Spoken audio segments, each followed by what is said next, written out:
ఈ temple speciality ఏమిటంటే ఇక్కడ హుండీ ఉండదు, విఐపి దర్శనం కూడా ఉండదు, అందరూ సేమ్ లైన్ లోనే దర్శనం చేసుకోవాలి. చిలుకూరు బాలాజీ టెంపుల్ హైదరాబాద్ లోనే ఫేమస్ టెంపుల్. ఇక్కడ లార్డ్ బాలాజీని దర్శనం చేసుకుంటారు. హే గైస్, ఈ రోజు మార్నింగ్ 8 కి లేచి ఫ్రెష్ అయి రెడీ అయిపోయాను. And this is my outfit for today. Breakfast ఏం చేయలేదు కాబట్టి జస్ట్ బీట్రూట్ క్యారెట్ జ్యూస్ తాగి స్టార్ట్ అయ్యాను. అండ్ ఇవి నా కొత్త స్లిప్పర్స్ ఎలా ఉన్నాయో చెప్పండి. నా దగ్గర నుంచి టెంపుల్ ఆల్మోస్ట్ 30 కిలోమీటర్స్ డిస్టెన్స్ అయితే ఉంది. అరౌండ్ 1.5 అవర్ తర్వాత చిలుకూరు బాలాజీ టెంపుల్ కి రీచ్ అయ్యాము. టుడే క్రౌడ్ అయితే చాలా ఫుల్ గా ఉంది. ఇక్కడ ఒక ఇంట్రెస్టింగ్ థింగ్ ఏమిటంటే డెవోటీస్ ఇక్కడ 11 ప్రదక్షిణాలు చేస్తారు తమ విష్ కోసం. విష్ ఫుల్ఫిల్ అయితే 108 ప్రదక్షిణాలు కంప్లీట్ చేస్తారు. అందుకే దీనిని వీసా బాలాజీ టెంపుల్ అని కూడా అంటారు.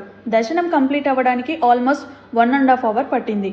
దర్శనం అయితే చాలా పీస్ఫుల్ గానే జరిగింది. టెంపుల్ బయట తులసిమాల గురించి చాలా సార్లు స్కామ్ జరుగుతుందని వీడియోస్ లో చూసాం.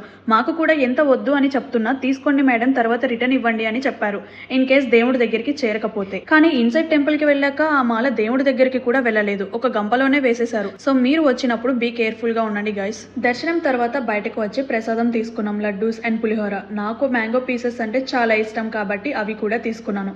తర్వాత గోపురం దగ్గర సమ్ ఫోటోస్ అండ్ వీడియోస్ కూడా తీసుకున్నాము. లంచ్ ఫినిష్ అయ్యేసరికి ఆల్మోస్ట్ 2:30 అయింది. మీల్స్ కూడా ఓకే బానే ఉంది.